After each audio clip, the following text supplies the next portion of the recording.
Pertamanya saya ucap terima kasihlah kepada AATV kerana bertanya kepada saya tentang isu terkini. Terutama sekali isu tentang kalimah Allah ini. Pada saya perkara ini adalah merupakan perkara yang serius. Kerana orang Islam ni antara perkara yang memang mereka tak dapat, yang mereka berpegang teguh atau tak dapat diubah adalah agama. Kadang-kadang mereka tak akan tukar agama. Jarang kita tengok orang Islam ni dia bertukar agama. Sebab itulah kalau kita lihat, kalau di Malaysia terutama sekali, orang Melayu ni dia automatically dia ni merupakan orang Islam, beragama Islam. Jadi sepatutnya isu ini tidak berpanjangan. Cumanya kita faham. Pertama sekali, bahawa kita faham bahawa ini mungkin error ataupun mistake ataupun kesilapan yang dibuat. Tetapi masalah yang timbulnya, bagaimana kita mengendali isu tersebut. Kita kena faham tu, apabila kemat membuat silap ataupun terdapat kalimah Allah daripada stokin itu, sepatutnya memang betul kemat telah pun membuat kenyataan untuk minta maaf. Kita faham itu antara perkara yang dibuat. Tetapi yang masalahnya adalah apa tu? Masalahnya adalah orang ketiga. Apabila ketua pemuda DEPSI, ketua pemuda MCA, dia pula suruh Akmal minta maaf. Akmal bercakap sebagai pemuda, sebagai seorang Islam yang sensitif tentang perkara tersebut. Kalau perkara ini berlaku di Abu Dhabi sebagai contoh, ataupun United Emirates, dia dah kena denda 1 juta tu. Dan dia dah kena penjara dah perkara ni berlaku. Jadi di Malaysia ni sepatutnya orang ketiga ni tak boleh masuk campur.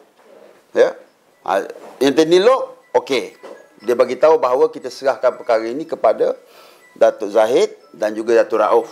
Kerana Datuk Akmal tu dia merupakan Ketua Pemuda Malaysia dan juga Esko Kerajaan Negeri. Maknanya kita serahkan. Itu betul. Tapi mencabar Datuk Akmal, Saudara Akmal untuk minta maaf, I think that is too much. Sepatutnya mereka patut diam.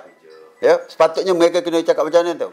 Mereka kena bagi tahu bahawa kepada kemat bahawa lain kali orang-orang kita ni, peniaga-peniaga ni harus lebih sensitif tentang perkara ni. Kita kena pastikan perkara-perkara yang menyentuh tentang agama. Perkara ini telah dipersetujui apa? 3R. Royal, religion and race. 3R ni tidak boleh disentuh dalam negara jika kita mau menjaga keharmonian. Perkara yang kedua, kita kena faham bahawa ramai yang menangguh di air yang keruh. Apabila kita kena faham, apabila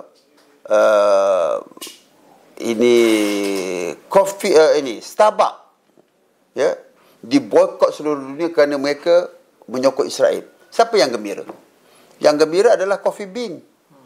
Yang gembira adalah San Francisco Coffee. Yang gembira siapa lagi? Makna coffee joint yang lain. Mereka tahu bahawa sebahagian besar daripada customer daripada Starbucks itu, mereka akan lagi pergi ke tempat-tempat lain. Apabila McDonald di boikot, siapa yang gembira? Burger King gembira, KFC gembira, Carl's Jr. gembira, dan syarikat burger-burger lain semua gembira. Kenapa? Kerana sebahagian besar daripada customer yang ada mereka akan pergi. Saya tidak menuduh mana-mana, tetapi perkara yang sama boleh berlaku juga. Kemat bukannya satu saja convenience store yang ada di Malaysia ni. Dia banyak convenience store yang lain. Jadi kita tak tahu sebenarnya. Dan sekarang ini perkara tersebut telah pun terlewat. Sepatutnya perkara ini apabila berlaku peristiwa sebegini, sepatutnya pihak berkuasa terus ambil tindakan. Tak perlu ada report. Walaupun itu prosedur yang perlu diikut, tetapi there must be something different from the rest of the issue. Kalau kita nak betul-betul nak membendung. Jadi pada saya ini adalah merupakan satu pengajaran besar kepada rakyat Malaysia, terutama sekali peniaga. Kita faham bahawa di Malaysia ini pengguna yang terbesar sekali adalah orang Melayu.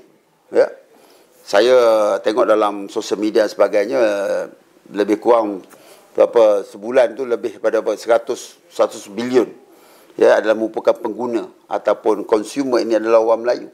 Jadi sensitiviti ini mesti dijaga. Orang Melayu juga harus menjaga sensitiviti agama-agama lain juga. Saya tak pernah tengok orang Melayu pergi mengutuk agama Hindu. Saya tak pernah dengar orang Melayu pergi mengutuk agama apa Kristian. Tapi begitu juga dengan yang lain-lain. So kalau kita dapat hidupkan semangat keharmonian ini, kita mengetahui sensitiviti tentang 3R tadi yang juga dititah oleh ke bawah duli tuanku, saya yakin bahawa perkara ini di masa akan datang tidak berlaku lagi. Kenapa pula UMNO kena melibatkan UMNO?